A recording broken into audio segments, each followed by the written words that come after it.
Hello everyone. Today we'll be talking about mood disorders. So what's mood? A mood is a description of one's internal emotional state.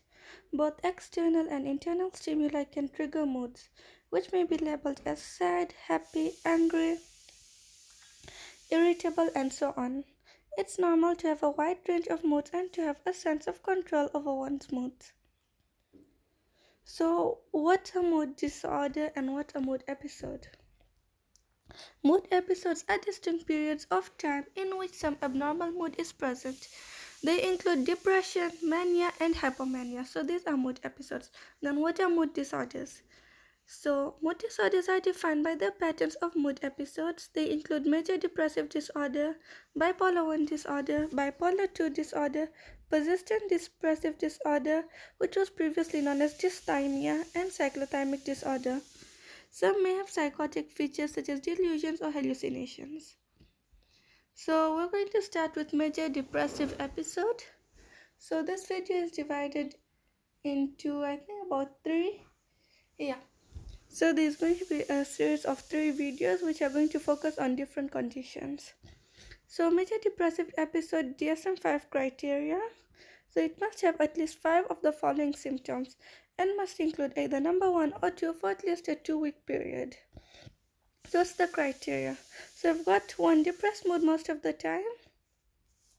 2, anhedonia, loss of interest in pleasurable activities. 3, change in appetite or weight. Weight may be increased or reduced. However, mostly it's reduced.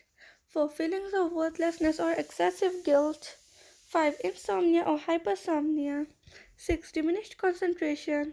7, psychomotor agitation or retardation, which may be restlessness or slowness. Fatigue or loss of energy. 9, recurring thoughts of death or suicide.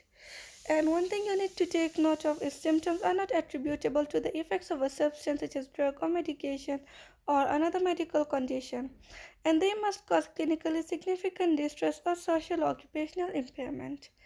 So you need to have at least 5 of the above for you to make a diagnosis of major depressive episode, from which 1 or 2 must be present and must be present for at least 2 weeks. If you want to know a mnemonic to remember the symptoms of major depression, it's SIG-E caps. So prescribe energy capsules. So sleep, interest, guilt, energy, concentration, appetite, psychomotor activity, suicidal ideation. So let's talk about major depressive disorder. Major depressive disorder is marked by episodes of depressed mood associated with loss of interest in daily activities. Patients may not acknowledge their depressed mood or may express vague somatic complaints such as fatigue, headache, abdominal pain, muscle tension, etc. So, diagnosis and DSM-5 criteria. So, you need to have at least 1 major depressive episode. So, remember the criteria we just talked about, 5 of the 9? Yeah, that's what we're talking about. And there should be no history of manic or hypomanic episode. Because immediately you have a history of manic or hypomanic episode, then automatically the diagnosis goes to bipolar and not major depressive disorder. So let's talk about a case and then we can see what we understand.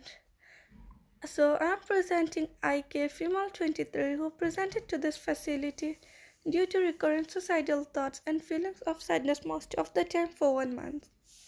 Patient also presented with anhedonia, reduced energy, change in appetite, reduced libido, and feelings of worthlessness for 10 months. And patient has a history of attempted suicide 2 days ago.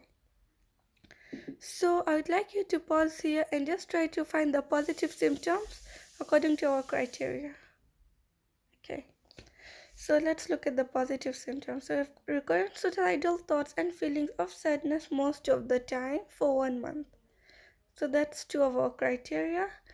Then there's anhedonia, reduced energy, change in appetite, reduced libido, and feeling of worthlessness for 10 months. And there's history of attempted suicide. So how many of the criteria do we have? We have recurrent suicidal thoughts, feelings of sadness, anhedonia, reduced energy, change in appetite, feelings of worthlessness. It's already 5 criteria. So our diagnosis is major depressive disorder. So now let's focus on the management.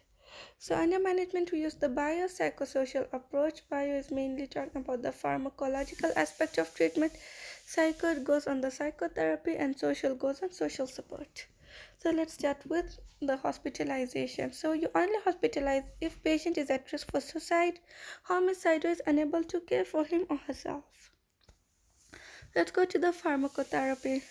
So we obviously have to administer antidepressant medications, which are selective serotonin reuptake inhibitors (SSRIs). So examples of those drugs are escitalopram, citalopram, fluoxetine, paroxetine, sertraline. So the adverse effects of these drugs are sexual dysfunction, headache, GI disturbance. And one thing you need to know is it's very important for you to know the drugs and the side effects. Because patients, once you prescribe them SSRIs, then they're going to come and they're going to tell you that they have sexual dysfunction or they're having GI disturbance. So you need to know that is it a different condition or is it because of the drugs that you have just prescribed them. So you need to make them aware of the side effects that they may or may not experience. Then the next class is serotonin norepinephrine reuptake inhibitors. These include venlafaxine, duloxetine, sibutramine.